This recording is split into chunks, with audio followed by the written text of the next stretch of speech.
पूर्व सांसद और चांचौड़ा के पूर्व विधायक लक्ष्मण सिंह लंबे अंतराल के बाद गुना में मीडिया से रूबरू हुए। उन्होंने राजनीतिक मुद्दों पर बेबाकी से अपनी राय रखी, लेकिन साथ ही निकट भविष्य में किसी भी तरह की राजनीति करने या चुनाव लड़ने से स्पष्ट इंकार कर दिया।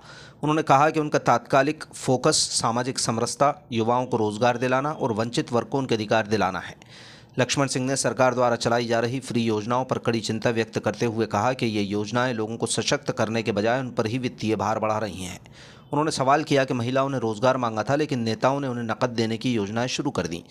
लक्ष्मण सिंह ने कहा कि महिलाएं घर से ही रोजगार करना चाहती हैं, जिसके लिए स्वसहायता समूह के माध्यम से काम दिया जा सकता है। उन्होंने गुना की महिलाओं द्वारा बांस से फर्नीचर बनाने का उदाहरण दिया और कहा कि सरकार को वित्त और मार्केटिंग के क्षेत्र में सहयोग करना चाहिए, न कि केवल मुफ्त में पैसा देना चाहिए। उन्होंने स्पष्ट किया कि फ्री योजनाओं में खर्च होने वाला पैसा आखिरकार लोगों की जेब से ही निकलता है। इससे सरकार लोगों पर ही भार बढ़ा रही है। उन्होंने बिहार चुनाव में तेजस्वी यादव की घोषणाओं को भी गैर प्रायोगिक बताया। लक्ष्मण सिंह ने कहा कि लोग जातिवाद और धर्म में बंटे हैं, जिससे शिक्षा, रोजगार और व्यापार जैसे महत्वपूर्ण मुद्दे पीछे छूट रहे हैं। पूर्व सांसद ने 15 नवंबर को गुना में कैंट से एक सामाजिक समरसता यात्रा निकालने की घोषणा की, जिसके बाद एक आम सभा भी होगी। उन्होंने साफ किया कि ये किसी दल का नहीं बल्कि सभी का मंच है। इसका मुख्य उद्देश्य स्थानीय स्तर पर रोजगार सृजन पर चर्चा करना होगा। पूर्व सांसद ने गुना जिले से लगभग 50 से 60 हज़ार मजदूरों के पलायन को एक महत्वपूर्ण मुद्दा बताया और कहा कि समरसता यात्रा में इस पर भी चर्चा होगी। उन्होंने स्थानीय युवाओं को साहूकारों के महंगे ब्याज से बचकर सही ब्याज दर पर बैंक लोन उपलब्ध कराने की वकालत की। उन्होंने आयुर्वेदिक खेती और वनों के संरक्षण को भी रोजगार सृजन का माध्यम बताया। आप सब पधारे, आप सबका स्वागत है।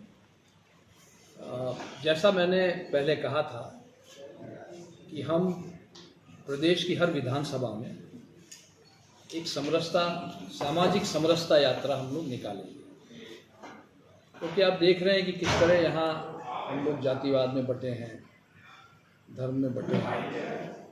तो इससे किसी का लाभ नहीं हो रहा है। और जो मुद्दे हैं, रोजगार के मुद्दे हैं, शिक्षा के मुद्दे हैं, व्यापार के मुद्दे हैं, ये मुद्दे कहीं ना कहीं पिछड़ते जा रहे हैं।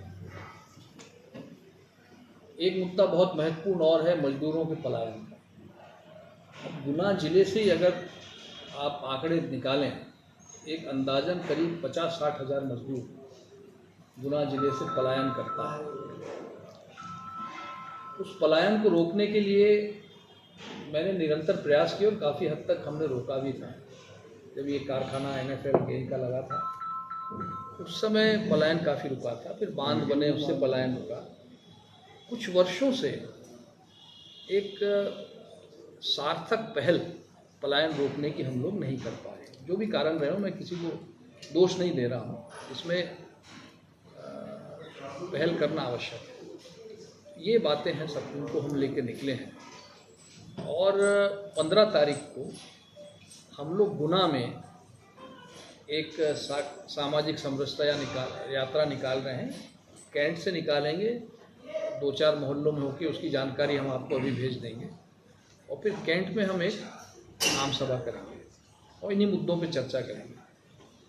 और इसमें सबका स्वागत है। जो रोजगार सृजन के बारे में कोई भी बात रखना चाहे अपने, विशेषकर युवाओं से मेरा आह्वान है, महिलाओं से आह्वान है कि आप आके, और आपका मंच है, ये कोई राजनीतिक मंच नहीं है, मैं तो किसी दल में ही नहीं हूँ, तो कोई राजनीतिक मंच नहीं है, ये सार्वजनिक मंच है। इसमें हमारे आप लोग पत्रकार बंधु, आप भी आए, स्वागत है आपका। और रोजगार सृजन की हम चर्चा करें, कैसे हम अपने बेरोजगार बच्चों को यहाँ गुना में रोजगार दे सकते हैं, गांव के बच्चों को गांव में कैसे रोजगार दे सकते हैं, जिससे कि उनको गुना शहर में आकर रोजगार नहीं ढूंढना पड़े। क्योंकि गुना शहर भी बढ़ते अब आप इसको कहाँ तक बढ़ाएंगे, तो ये सब गांव के लोग आके बस रहे हैं। और आज गुना में शहर में आप देख रहे हैं कितनी समस्याएं हो रही हैं। पानी की, अभी बाढ़ आ गई थी, सफाई की एक बहुत बड़ी समस्या है। अच्छा, गुना शहर को आप बहुत ज़्यादा फैला नहीं सकते हैं। उसके कारण क्या है कि चारों तरफ आपके वन विभाग की भूमि है। आप रावगढ़ तरफ फैला नहीं सकते क्योंकि वन विभाग की भूमि है। आप इधर बमोरी तरफ बढ़ा नहीं सकते। अशोकनगर तरफ थोड़ा बहुत आप बढ़ा सकते हो, लेकिन वहाँ भी महंगी ज़मीनें हैं तो किसान छोड़ेगा नहीं, तो गुना फिर आखिर कहाँ बढ़ेगा। इसलिए गुना शहर में एक आबादी नियंत्रित रहे, गांव के लोगों को गांव में रोजगार मिले और हमको यहीं रोजगार मिले और गुना का विकास हो। इसी सोच के साथ हम लोग निकल रहे हैं। तो इसीलिए आपको यहाँ आमंत्रित किया था। आपके कोई सवाल हो तो आप मुझसे पूछ सकते हैं। धन्यवाद।